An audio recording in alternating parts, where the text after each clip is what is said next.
Legal voice viewers அனைவருக்கும் வணக்கம்.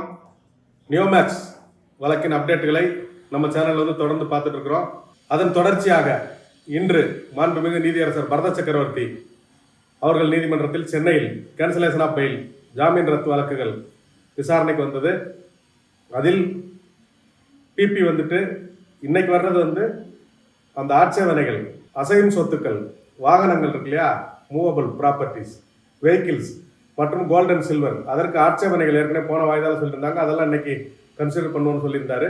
அதை தொடர்ந்து வேறு யார் ஆட்சேபனை இருந்தாலும் சொல்லலாம்னு சொல்லியிருந்தாரு. அப்போ பிபி என்ன சொன்னார்னா, மொத்தம் வந்துட்டு 4 ஆட்சேபனை மனுக்கள் வந்திருக்கு. அதில் ஒன்று தான் எனக்கு வந்து காப்பீஸ் சர்வ்டு, அதாவது அவங்க என்ன பெட்டிஷன் போட்டாங்களோ அதோட ஒரு நகலை வந்து பிபி கொடுத்தாதான் அவர் பார்த்துட்டு போலீஸ்கிட்ட கேட்பாரு. இந்த வண்டி நம்பர் என்ன, இந்த வாகனம் என்ன, இந்த தங்கம் என்ன, இந்த மாதிரி விவரங்கள் வந்து போலீஸ்கிட்ட கேட்பாங்க. போலீஸ்கிட்ட அந்த ஃபைல் இருக்கும், அது பிபிட்ட கொடுப்பாங்க. இது மாதிரி பிரச்சனை, இது இவருக்கு சொந்தமானது, இது இவருக்கு சொந்தமானது இல்லை, அந்த மாதிரி டீட்டெயில், அதுக்கு பேர் இன்ஸ்ட்ரக்ஷன் சொல்லுவாங்க பிபிக்கு. அதனால மூணு வந்து எனக்கு காப்பீஸ் கொடுக்கல, ஒன்று தான் கொடுத்தாங்கன்னு சொன்னார். அதை தொடர்ந்து அதனால யாராக இருந்தாலும் அட்வான்ஸாக முதல்ல எனக்கு ஒரு காப்பி கொடுத்தா தான் நான் அது சம்மந்தமான ஃபைலை கொண்டு வர முடியும் அப்படின்னு பிபி ஆர்கியூ பண்ணியிருக்காரு. அதை தொடர்ந்து அந்த வெப்சைட்டு சாஃப்ட்வேர் அதை பொறுத்த வரைக்கும் டிஜிபி ஆஃபீஸ்லேருந்து இன்ஸ்ட்ரக்ஷன் வந்திருக்குது. அதில் என்ன சொல்கிறாங்கன்னா, இடமா பணமா அப்படின்றதுக்கு அதில் இடமே இல்லை, ஒன்லி பணம் அப்படி தான் போக முடியும்னு சொல்லி பிபி ஆரம்பிக்கும் போதே ஜட்ஜு வந்து அதை நிறுத்தி அதை பின்னாடி பார்ப்போம். அந்த இடம், பணம், அந்த ஏலம் விடுறதெல்லாம் பின்னாடி பார்க்கலாம். இப்போ உள்ளது இந்த வாகனங்களும் தங்கம் மற்றும் வெள்ளி சம்மந்தப்பட்டது, அதை மட்டும் பேசுங்க அப்படின்னு சொல்லும்போது பிபி வந்து 22 வாகனங்கள் வந்து அதுக்கு ஃபைனான்ஸும் இல்லை, அது மாதிரி இந்த வாகனத்தின் உரிமையாளர்களும் ஏலம் விடுறதுக்கு ஆட்சேபனை இல்லை அப்படின்னு நோ அப்ஜெக்ஷன் கொடுத்துருக்காங்க. மேலும் DO set, transfer of property, அந்த ஏலம் எடுக்கிறவங்களுக்கு அவங்க பேருக்கு அந்த வாகனத்தை மாற்றிக்கொள்வதற்கு ஆட்சேபனை இல்லை. மற்றும் அந்த ஆர்டிஓ ஆஃபீஸில் கொடுக்க வேண்டிய ஃபார்ம் அதெல்லாம் 22 மட்டும் கையெழுத்து போட்டு கொடுத்துருக்காங்க. பேலன்ஸ் வந்துட்டு மீதி வந்து சில இது வந்து பேங்க் லோன், ஃபைனான்ஸ் அதெல்லாம் இருக்குது அப்படின்னு சொல்லியிருக்காங்க. சில வந்து டேன்பிட் கோர்ட்லேயும் ஃபைல் பண்ணியிருக்காங்க, சிலர் வந்து ஹைகோர்ட்டில் ஃபைல் பண்ணியிருக்காங்க இந்த ஆட்சேபனைகளை அப்படின்னு பிபி சொல்லியிருக்காரு. மேலும் அனைத்து டைரக்டர், அக்யூஸ்ட் அவனுக்குலாம் அந்த எவ்வளோ வாகனங்கள் இருக்குதோ அந்த மொத்த வாகனங்களுக்கும் அக்யூஸ்டுகளுக்கு சம்மன் கொடுத்துருக்குறோம். அவங்க இன்னும் யாரும் பதில் சொல்லலை அப்படின்னு சொல்லும்போது நிறுவனத்தின் வழக்கறிஞர் என்ன சொல்லியிருக்காங்கன்னா, எல்லாத்துக்கும் சம்மன் வந்து நேற்று தான் வந்திருக்குது அப்படின்னு சொல்லியிருக்காரு. எஸ்டர்டே ஒன்லி நோட்டீஸ் வாஸ் சர்வ்டுன்னு சொல்லியிருக்காரு. அது போக அந்த ஏலம் எடுக்கிறதுக்கு 5000 ரூபா, ஒவ்வொரு வாகனத்துக்கும் 5000 ரூபா, அது வந்து இஎம்டி, ஏர்னஸ்ட் மணி டெபாசிட், அது ஏலம் எடுக்கலைன்னா அவங்களுக்கு திருப்பி கொடுத்துருவோம் அப்படின்னு சொல்லியிருக்காங்க. மற்றும் தங்கம் மற்றும் வெள்ளிக்கு வந்துட்டு பார்க்கும்போது தங்கத்துக்கு 15 லட்சம் இஎம்டி கட்டணும், வெள்ளிக்கு வந்து 2 லட்சம் இஎம்டி கட்டணும்னு சொல்லியிருக்காங்க. சிலர் வந்து ரிட்டர்ன் ஆஃப் ப்ராப்பர்ட்டி டேன்பிட் கோர்ட்டில் எடுத்திருக்காங்க. அந்த டீட்டெயில்ஸ் எல்லாம் பிபிக்கு வாட்ஸ்அப்பில் அனுப்பியிருக்கிறோம் அப்படின்னு சொல்லி ஆர்கியூ பண்ணியிருக்காங்க. இன்று காலையில் மென்ஷனிங்னு சொல்லுவாங்க, ஜட்ஜி ஏறும்போது எனது வழக்கு இன்னைக்கு எடுத்துக்கோங்க அப்படின்னு சொல்லுவாங்க. மார்னிங் மென்ஷனிங் அப்படின்னு சொல்லியிருக்காங்க. அதில் வந்து 2 வாகனங்கள் அதை பற்றி பேசியிருக்காங்க. மற்றும் ஏற்கனவே சொன்னது அது போக இன்னும் 2 பேர் வழக்கறிஞர்கள் ஆட்சேபனை தெரிவிச்சிருக்காங்கன்னு சொல்லியிருக்காங்க. ஃபைனான்ஸை பொறுத்த வரைக்கும் டிவிஎஸ் கம்பெனி ஃபைனான்ஸு அவங்க வந்து 4 வாகனங்களுக்கு ஆட்சேபனை தெரிவிக்கிறாங்க. அப்போ ஜட்ஜ் வந்து என்ன கேட்குறாருன்னா, அது ஏலத்தில் விட வேண்டாமா அல்லது ஃபஸ்ட்டு ப்ரிஃபரன்ஸ் உங்களுக்கு வேணுமான்னு கேட்குறாரு. அவங்க வந்து எனக்கு ஃபஸ்ட்டு ப்ரிஃபரன்ஸ் கொடுத்தா போதும்னு சொல்கிறாங்க. அதாவது ஃபஸ்ட்டு ப்ரிஃபரன்ஸ் அப்படின்றது என்னென்னா, சொத்தை ஏலம் விட்டதுக்கப்புறம் அந்த அவங்களுக்கு 4 வாகனம்னா அந்த 4 வாகனத்தை ஏலம் விட்டதுக்கப்புறம் அவங்களுக்கு எவ்வளோ பணம் வரணுமோ அந்த பணத்தை அந்த கம்பெனி முதல்ல எடுத்துக்கும். மிச்சம் உள்ள பணம் இஓடபிள்யூ மூலமாக டெபாசிட்டுக்கு போகும், மக்களுக்கு கொடுக்கறதுக்கு போகும். அப்போ முதல்ல வந்து ஃபைனான்ஸ்காரன் பணத்தை எடுத்துகிட்டு போயிடும், அதான் ஃபஸ்ட்டு ப்ரிஃபரன்ஸு. அதனால் எனக்கு ஃபஸ்ட்டு ப்ரிஃபரன்ஸு கொடுங்கன்னு சொல்லியிருக்காங்க. இது எல்லாமே வந்து ஜட்ஜு விசாரணையில் என்ன சொல்லிட்டாருன்னா, அந்த ஆட்சேபனைகள் எல்லாம் இருக்கட்டும், தனித்தனியாக பிரித்து வச்சுக்கோங்க. ஆட்சேபனை இல்லாததெல்லாம் ஏலம் விட்ட உடனே வந்து நம்ம அந்த சர்டிஃபிகேட்ஸ் எல்லாம் கொடுத்துட்டு நீதிமன்றத்தில் அவங்களுக்கு கன்ஃபார்ம் பண்ணி அவங்க பதிவுக்கு, நேம் ட்ரான்ஸ்ஃபருக்கு, பேர் மாற்றுவதற்கு என்னென்ன இருக்கோ எல்லாம் கொடுத்து அவங்க போயிடும். மீதி வாகனங்களும் ஏலம் விடுவோம், ஆனால் அந்த ஃபைலை தனியாக வச்சுக்குவோம். வச்சுட்டு எல்லா கவரையும் ஓப்பன் பண்ணி அந்த ஆட்சேபனைகள் இருக்கிறதையும் ஏலம் விட்டுட்டு அவங்களுக்கு அந்த உரிமையாளருக்கு கொடுக்கணுமா அல்லது ஏலம் எடுத்தவருக்கு கொடுக்கணுமா என்னன்றதை இப்போ நம்ம பின்னாடி பார்ப்போம். ஆனால் அதை பெண்டிங் வச்சுக்கோங்க அப்படின்னு நீதியரசர் வந்து சொல்லியிருக்காரு. மேலும் 60 அது வந்து நகை, 60 பவுன் தங்க நகை, அது ஒருத்தரோடது, ஒரு மனுதாரர். இன்னொருத்தர் அந்த 60 பவுன் தங்க நகை வந்து உமா மகேஸ்வரி, அந்த வீரசக்தி அவரோட மனைவி. இது 14 பவுன் வந்து மைக்கேல் செல்வி அவங்களோடது, கோல்டு, தங்கம் மற்றும் சில்வர்கள் இருக்குது. இதெல்லாம் வந்து ப்ரொசீட்ஸ் ஆஃப் கிரைம், அந்த மக்கள்கிட்ட இருந்து வசூல் பண்ண பணத்தின் மூலமாக வாங்கப்பட்டது அதனால் அதை கொடுக்கக்கூடாது அப்படின்னு பிபி பேசியிருக்கிறாரு. அதை வந்து நம்ம கன்சிடர் பண்ணுவோம் அப்படின்னு ஜட்ஜு சொல்லிட்டாரு. அதை தொடர்ந்து சாஃப்ட்வேர், அந்த சாஃப்ட்வேரை பொறுத்த வரைக்கும் அந்த தனியார் ஏற்கனவே நம்ம பார்த்தோம் இல்லையா, எம்ஸ்டார் ரெரா அசோசியேஷன் அவங்களுக்கு எந்த அனுமதியும் கிடையாது.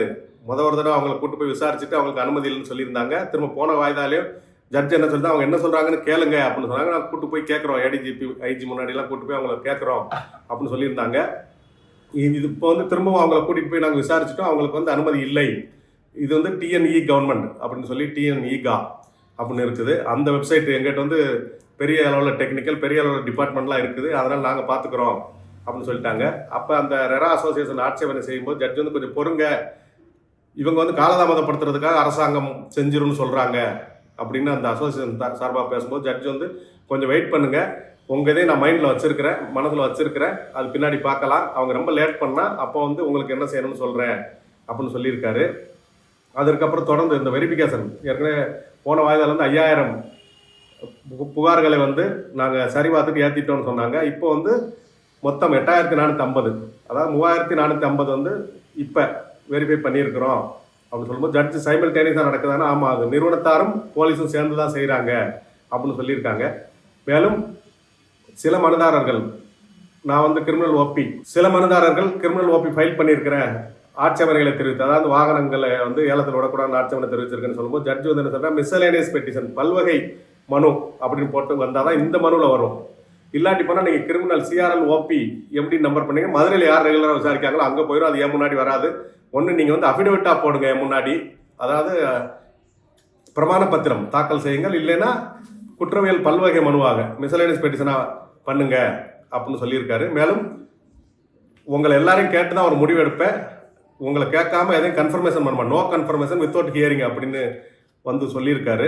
மொத்தம் வந்து இன்னொரு மனுதாரர் வந்து 2 வாகனங்கள் 36.51 கிராம் தங்கம் 51 கிராம் சில்வர் இதை எடுத்துகிட்டு போயிட்டாங்கன்னு இன்னொரு மனுதாரர் ஆட்சேபனை தெரிவிச்சிருக்காரு, அதை ஏலத்தில் விடக்கூடாதுன்னு சொல்லி. அதனால் ஏபிபி என்ன சொல்லிட்டாருன்னா, இன்னமும் ஆட்சேபனையில் யாராருக்கு இருக்குதோ எல்லாமே வந்து 31/10/2025 இந்த வருகின்ற 31ஆம் தேதிக்குள்ளே எனக்கு நீங்கள் கொடுத்துருங்க. அதற்கப்புறம் வந்து நான் இதுக்கு பதில் வாங்கி 3ஆம் தேதி நீதிமன்றத்தில் தாக்கல் செய்வேன், 3ஆம் தேதி வழக்கு வாய்தா போடப்பட்டிருக்குது அப்படின்னு பிபி பேசியிருக்காரு. அது போக என்னன்னா, நீங்கள் மதுரையில் தாக்கல் பண்ணிடுறீங்க, அந்த மனுக்கள் வந்து இங்கே வரமாட்டேங்குது, அதனால் பெட்டர் வந்து நீங்கள் மதுரையில் தாக்கல் பண்ணாலும் அந்த காப்பி வந்து இங்கே உங்கள் நண்பர்கள் யாருக்காவது உங்கள் கொலீக்ஸ் அட்வொகேட்ஸ்க்கு ஒருத்தருக்கு அனுப்பி அவங்க அந்த பேப்பரை நேராக வந்து நீதிமன்றத்தில் முன்னாடி கொடுத்தீங்கன்னா அதை பார்த்துட்டு நான் வந்து அதில் உரிய உத்தரவுகள் பிறப்பிப்பேன் அப்படின்னு சொல்கிறாரு.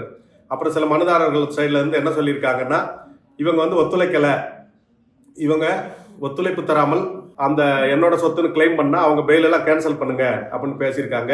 ஜட்ஜ் வந்து நான் சிங்கிள் ஸ்ட்ரோக்கில் அந்த கேன்சல் பற்றி இப்போ சொல்ல முடியாது, ஆனால் செய்வோம், அதை வந்து அவங்களே விசாரித்து எல்லாம் பண்ணி முடிவெடுத்து தான் அதை என்ன செய்யணும்னு, ஜாமீன்களை ரத்து செய்ய வேண்டுமா என்ன செய்யணும்னு வந்து நான் முடிவெடுக்க முடியும் அப்படின்னு சொல்லியிருக்காங்க. அப்புறம் இவங்க பேசும்போது என்னன்னா, மைக்கேல் செல்வி வந்து ஏஜென்ட்டு, அவங்க வந்து ஒரு டீச்சரு ஆசிரியை பணியில் இருக்காங்க, அவங்க வந்து பெஞ்சமின் அப்படின்றவரோட பினாமி, சார்லஸ் என்பவர் ஒரு பெயிண்டரு, அவர் இப்போ வந்து மில்லியனராக இருக்காரு அப்படின்னு சொல்லி, அதனால் இவங்கெல்லாம் வந்து கேன்சல் பண்ணணும்னு செய்யணும்னு சொல்லும்போது ரைட் டு டிஃபென்ஸ், நம்ம ஏற்கனவே தொடர்ந்து இதற்கு முன்னாடியெல்லாம் பேசியிருக்கிறோம். ரைட் டு டிஃபென்ஸ்னால் அவங்க வழக்கை வந்து அவங்க ப்ரூவ் தயர் இன்னசென்ஸ், நாங்கள் குற்றவாளிகள் இல்லைன்னு நிரூபிக்கிறதுக்கு வாய்ப்பு இருக்குது, அது வந்து அவங்களுக்கான வாய்ப்பு, அதை வந்து டேன்பிட் கோர்ட்டில் தான் பார்க்கணும் அப்படின்ற மாதிரி சொல்லியிருக்காங்க. புகார்கள் அதிகமாகிட்டே இருக்குது, அதை உண்மைத்தன்மையை விசாரிக்கணும் அப்படின்னு சொல்லியிருக்காங்க. மேலும் நிறைய செக்கு கொடுத்துருக்காங்க, அதெல்லாம் விசாரித்து உடனே அவங்க மேலே நடவடிக்கை எடுக்கணும்னு கேட்டிருக்காங்க. அப்போ அந்த செக்கில் பேங்க் பேர் டீட்டெயில் எதுவுமே இல்லை, சும்மா செக்குன்னு சொல்கிறாங்க. இன்ஃபர்மேஷனை வந்துட்டு நீங்கள் வந்து முதல்ல ஐஓ கொடுங்க, அப்புறம் பிபி கொடுங்க, அதற்கப்புறம் இங்கே கொடுங்க. ஸ்ட்ரைட்டாகவே இங்கே கொடுக்கும்போது நீங்கள் நிறைய இன்ஃபர்மேஷன் கொடுக்குறீங்க, அது யூஸ்ஃபுல்லாக தான் இருக்குது, ஆனால் அதை வந்து ஸ்ட்ரைட்டாகவே இங்கே கொடுக்கும்போது பிரச்சனை வருது அப்படின்னு சொல்லியிருக்காங்க. மேலும் சொத்து பட்டியல்களை கொடுத்து இது உடனே சேர்க்கணும் அப்படின்னு சொல்லும்போது சொத்து பட்டியல் வந்து ஃபுல் டீட்டெயிலோட கொடுக்கணும்னு சொல்லி ஜட்ஜு பார்வைக்கே கொடுத்தாங்க. இதில் எந்த டீட்டெயிலும் இல்லாமல் சும்மா சொத்து பட்டியல் மட்டும் சொல்கிறாங்க அப்படின்னு சொல்லும்போது இது வந்து ஐஓ விசாரிக்கட்டும், விசாரணை அதிகாரி விசாரிக்கட்டும், விசாரிச்சுட்டு அது உண்மைத்தன்மை இருந்தால் தேர்ட் பார்ட்டிஸ் பேரும் இருக்கலாம், மாறி இருக்கலாம், எதுவாக இருந்தாலும் உண்மைத்தன்மை இருந்தால் சேர்த்துக்கோங்க, உண்மைத்தன்மை இல்லைன்னா அதை வந்து சேர்க்க வேண்டாம், இன்க்ளூட் தி ப்ராப்பர்ட்டி அல்லது நாட் இன்க்ளூட், அந்த மாதிரி வந்து ஜட்ஜு சொல்லியிருக்காரு. மேலும் A79 பெஞ்சமின் வந்துட்டு வழக்கின் 79வது எதிரி, அவர்கிட்ட வந்து 300 கோடிக்கு மேலே சொத்து இருக்குது அப்படின்னு சொல்லியிருக்காங்க. மேலும் ஒருத்தர் வந்து இன்னோவா கிறிஸ்டா காரு, அதோட வேல்யூ வந்து 19,56,998. அந்த அளவுக்கு வந்து அது ஃபைனான்ஸ் பெண்டிங் இருக்கு அப்படின்னு சொல்லும்போது, அப்போ அந்த வண்டி விலையே அவ்வளோதான் போகும் அப்படின்னு ஜட்ஜ் சொன்னார். மேலும் 3 ஆண்டுகளாக நீங்கள் இவ்வளோ நாள் சும்மா இருந்தீங்க, இப்போ வந்துட்டு இதெல்லாம் பண்ணிட்டு இருக்கீங்க, இது வந்து ட்ராக் ஆன் தி ப்ரொசீடிங்ஸ் தான் அப்படின்னு சொல்லியிருக்காரு. அப்புறம் ஃபைனான்ஸுக்கு வந்து அமௌண்ட்டை ஃபஸ்ட்டு செட்டில் பண்ணுற மாதிரி அவங்க கேட்டிருக்காங்க, அதை வந்து கன்சிடர் பண்ணுவோன்னு சொல்லியிருக்காரு. அது போக ஏலம் எடுக்கட்டும், அந்த கன்ஃபர்மேஷன்லாம் போகட்டும், அவங்க பேர் மாற்றுறதுக்கெல்லாம் நம்ம பண்ணிடலாம். அப்புறம் அந்த பிட்டு ரிசீவ்டு, அதாவது வந்து கவரில் ஏலத்தொகை கேட்டு வந்ததெல்லாம் வந்து நம்ம வாங்கி வச்சு அதை ஓப்பன் பண்ணி அதை வச்சுக்கலாம். அப்புறம் வந்து அதை கன்ஃபார்ம் பண்ணுறது, அதாவது அவங்களுக்கு வந்து அவங்களுக்கு உறுதி பண்ணி அவங்க கையில் கொடுக்கறது வந்து இந்த விசாரணை எதில் ஆட்சேபனை இருக்குதோ அதை வந்து விசாரணைக்கு பிறகு கொடுக்கலாம். தங்கம் மற்றும் வெள்ளியில் வந்து ஒவ்வொரு மகசராக வந்து சீஸ் பண்ணியிருப்போம். இவங்க சொல்கிறது எங்கே இருக்குதோ அதை மட்டும் எடுத்து தனியாக வச்சுட்டு மிச்சத்தை வந்து ஒரு லாட்டாகவும் அவங்களோட இதை மட்டும் இன்னொரு லாட்டாகவும் வச்சு பண்ணிடுவோம். அந்த ஆட்சேபனை இல்லாததெல்லாம் நம்ம உடனே கன்ஃபார்ம் பண்ணி கொடுத்து அவங்களுக்கு கொடுத்துடலாம். ஆட்சேபனை இருக்கிறது திரும்ப நம்ம முடிவு பண்ணதுக்கப்புறம் இவங்களுக்கு கொடுக்கணும். அது வந்து எவ்வளோ சீக்கிரம் முடியுமோ அவ்வளோ சீக்கிரம் கன்ஃபார்ம் பண்ணிவிட்டு கொடுத்துடணும். அப்படி ஒருவேளை அந்த ஜுவல்ஸு கார் அவங்களுக்கே உரிமையாளர்களுக்கே போயிடுச்சுன்னா ஏலம் எடுத்தவங்களுக்கு அவங்களோட இஎம்டி அமௌண்டோட டிடியை வந்து எவ்வளோ சீக்கிரம் முடியுமோ as early as possible அதை வந்து ரிட்டர்ன் கொடுத்துடணும் அப்படின்னு ஜட்ஜு சொல்லியிருக்காரு. இப்போ வந்து விற்பனை வந்து நம்ம எல்லாத்தையும் வந்து முடிவெடுத்ததுக்கு அப்புறம் தான் நம்ம உங்களுக்கு கொடுக்க போகிறோம். அதுக்கிடையில் நம்ம உடனடியாக வந்து கொடுக்க போகிறது இல்லை. யாருக்கு உரிமைன்றதை முடிவெடுக்கணும்னு வேறு 3 வழக்கறிஞர்கள் வந்து ஆஜராயிருந்தாங்க. அவங்க மதுரையிலேருந்து வீடியோ காலில் ஆஜராயிருந்தாங்க. அதனால் அவங்க கொடுக்குற டீட்டெயில்ஸ் எல்லாம் வந்துட்டு அவங்க என்னென்ன கார் வச்சுருக்காங்க, என்ன வாகனங்கள், அந்த டீட்டெயிலாம் வந்து பிபி நம்பர் கேட்டு வாங்கியிருக்கிறாரு. அவங்ககிட்ட 3 வக்கீல்கிட்டையும் நம்பரை வந்து ஃபோனில் கேட்டு வாங்கியிருக்கிறார். அவங்க நம்பர் கொடுத்துருக்காங்க. அப்புறம் ஒரு வழக்கறிஞர் வந்து முதல்ல பேசினார். அப்புறம் கடைசியில் ஜட்ஜு நம்பர் கேட்கும்போது அவர் லைனில் இல்லை. அதனால் அவரை வந்து இப்போ மெசேஜ் பண்ண சொல்லிட்டார். பிபிக்கு வந்து மெசேஜ் அனுப்பிடுங்க அப்படின்னு சொல்லிட்டாரு. இன்னொருத்தர் வந்து TN 69 BD 9537 அப்படின்னு வந்து ஈகோஸ்போர்ட் போர்டு காரு, அது வந்து A93 வழக்கின் 93வது எதிரி. அவர் பார்ட்டியின் பெர்சனாகவே ஆஜராகி பேசியிருக்கிறார். என்ன சொல்றாரு, எங்கள் வக்கீல் வந்து டேன்பிட் கோர்ட்டில் ரிட்டர்ன் ஆஃப் ப்ராப்பர்ட்டி இந்த இடைக்கால கஸ்டடி எனக்கு கொடுக்கணும்னு சொல்லி மனு தாக்கல் பண்ணியிருக்காரு. அதனால் அதை வந்து நிறுத்தி வைக்கணும்னு கேட்டிருக்காரு. மேலும் இந்த இடத்துல வந்து அவர் வழக்கறிஞர் திரு தேவசேனன் அவர் என்ன சொல்கிறாருன்னா, நம்ம ஏற்கனவே போன வீடியோவில் பேசியிருந்தோம் அந்த சப்ஜெக்ட் தான். அது வந்து ஓஏ ஆயிருக்கும். அதாவது இன்ட்ரீம் அட்டாச்மெண்ட் இடைக்கால ஜப்தி அது முடிஞ்சவொடனே ஓஏ போடுவாங்க டேன்பிட் கோர்ட்டில். அதாவது டேன்பிட் வந்து மதுரையில் உள்ள பொருளாதார குற்றப்பிரிவு சிறப்பு நீதிமன்றம், முதலீட்டாளர்கள் பாதுகாப்பு நல சிறப்பு நீதிமன்றம் டேன்பிட் கோர்ட்டு. அங்கே ஓஏ போட்டிருப்பாங்க. அங்கே ஓஏல கவுண்டர் போடுறதுக்கு டைம் கொடுத்துருக்காங்க. ஓஏல கவுண்டர் போடணும்னா இவர் வந்து பதில் மனு தாக்கல் செய்வார். யார் பேரில் சொத்து இருக்கோ அவர் அது பதில் மனு தாக்கல் செஞ்சதுக்கப்புறம் அந்த டேன்பிட் நீதிமன்றம் அதில் முடிவு செய்யும், இது வந்து ஏலத்தில் விடுவதா அல்லது அந்த உரிமையாளருக்கு திருப்பி கொடுப்பதான்னு. அது வரைக்கும் வந்துட்டு இந்த ஏலத்தை நிறுத்தி வைக்கணும் அப்படின்னு தேவசேனன் கேட்டார். டேன்பிட் நீதிமன்றத்தில் இன்றைக்கி அது பேசியிருக்காங்க மதுரையில். அவங்க மதுரை நீதிமன்றம் என்ன சொல்லிடுச்சுன்னா, சிறப்பு நீதிமன்றம் டேன்பிட் நீதிமன்றம் இது வந்து நீங்கள் உயர் நீதிமன்றத்தில் இருக்காங்க, நான் எந்த முடிவு எடுக்க முடியாது, நீங்கள் உயர் நீதிமன்றத்தில் சொல்லுங்கன்னு சொல்லியிருக்காங்க அப்படின்னு சொல்லும்போது பிபி முனியப்பராஜ் அவர்கள் வந்து என்ன சொல்லிட்டாருன்னா, இங்கே வந்து நிலுவையில் இருக்குது, இது விசாரிச்சுட்டு இருக்கிறோம், அதனால் இது வரைக்கும் நீங்கள் எந்த உத்தரவுகளையும் அங்கே பிறப்பிக்க வேண்டாம்னு நாங்கள் ஒரு மெமோ கொடுத்துட்றோம் டேன்பிட் நீதிமன்றத்திற்கு அப்படின்னு பிபி முனியப்பராஜ் வந்து சொல்லியிருக்கார் உயர் நீதிமன்றத்தில். மேலும் ஒரு வழக்கறிஞர் வந்து என்ன சொல்லிட்டாருன்னா, 9/10/2025 அன்னைக்கு மெயில் அனுப்பணும், அவங்க வந்து ரிஜெக்டட்னு ரிட்டன் வந்துருக்குது அப்படின்னு சொன்னார். அது பிபி வந்து இது வரைக்கும் நாங்கள் எதையுமே ரிஜெக்ட் பண்ணலை, ரிஜெக்ட்னு சொல்லியிருக்க மாட்டோம், வேணா நீங்கள் ஏற்கனவே ஒன்று கொடுத்துருப்பீங்க, அப்புறம் 2வது கொடுத்துருப்பீங்க, அதனால தான் ரிஜெக்ட் ஆகிருக்குமே தவிர ஃபஸ்ட் டைம் கொடுத்துருந்தீங்கன்னா ரிஜெக்ட் ஆகாது. அந்த 8/10/2025 பிறகு அதற்கப்புறம் நீங்கள் கொடுத்துருந்தாலும் ரிஜெக்ட் ஆகலை, அது வெரிஃபிகே தனியாக தான் வச்சுருப்போம் நாங்கள் அப்படின்னு சொல்லியிருக்காங்க. சில வழக்கறிஞர்கள் வந்து வெப்சைட்டு ப்ராப்பர்ட்டி வந்து அது சொத்து விவரங்கள் வெப்சைட்டில் வரல, நீங்கள் வெப்சைட்டில் வந்துட்டு போன தடவை சொன்னீங்கன்னு சொல்லும்போது அது ஓப்பன் கோர்ட்லேயே வந்துட்டு அவங்க டேப் எடுத்து அதை ஓப்பன் பண்ணி நீதியரசருக்கு காட்டியிருக்காங்க. முதல்ல நீதியரசர் ஓப்பன் பண்ணி பார்த்தாரு, தெரியல. அப்போ டெக்னிக்கல் எரர், சாயந்தரத்துக்குள்ளே உங்களுக்கு ஓப்பன் பண்ணி காட்டுறேன், இல்லாட்டி நீங்கள் நாளைக்கு வந்து ஜட்ஜிட்ட கம்ப்ளைண்ட் பண்ணுங்க அப்படின்னு சொல்லி முதல்ல முடிச்சாங்க. அதற்குள்ளே வந்து திரும்ப வெப்சைட் ஓப்பன் ஆகிடுச்சு. ஓப்பன் ஆனால் திரும்ப நீதியரசர்கிட்ட கொடுத்தாங்க. நீதியரசர் அதை ஓப்பன் பண்ணி பார்த்துட்டு இந்த மாதிரி இருக்குது, எல்லாமே இருக்குது, அப்லோட் ஆகிருக்குன்னு சொன்னாங்க. அது இல்லாமல் யாருக்கு என்ன டீட்டெயில் வேணாலும் நீங்கள் எப்போ வந்து கேட்டாலும் நாங்கள் பென் டிரைவில் கொடுக்க தயாராக இருக்கிறோம் அப்படிலாம் வந்து பிபி பேசியிருக்கிறாரு. இதை தொடர்ந்து அந்த 31/10/2025 இன்னும் யாருக்கு ஆட்சேபனை இருந்தால் அவங்க கொடுக்கலாம். அது மாதிரி ஏலம் கேட்குறவங்க அதையும் வந்து கொடுக்கலாம்.